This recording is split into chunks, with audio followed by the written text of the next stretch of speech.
Okay mga kabonsai, another day, another video na punta. Nataron diri sa atuang bonsayan kay natay gi workshop nga gamay. Doon video tayong iro sa atong bonsai. Mo ni siya nga atuang bonsai karon. So kung imong nakuanan, click sa ta. Okay, mo ni siya ang sitwasyon diri sa atong bonsai garden. Ako pagita ninyo ang atong paikos sina nga workshop mo ni siya. So mo ni siya awa ang sangang akong putol awa. Sa tanaw nyo sayang na kayo pero di ta sayangan putol basta tanaw na to nga error gyud siya. Kita mo ni siya ana ni siya ana.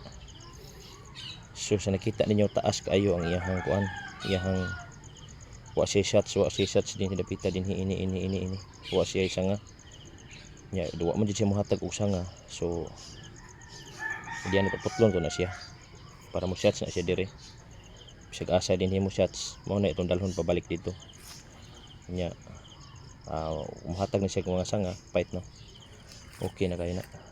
So mo ni siya ayang apex ato siyang giputol kay wa siya ipiring. So ang gibuhat na to is putol ta nya kining sanga mo ni dalhon na to para apex. Mamili ra ta dinhi og shots pohon, establish ta pohon ani. Okay mga kabonsai, salamat sa pagtanaw. Kung ini rin siya ang pagbonsai, kinahanglan siya og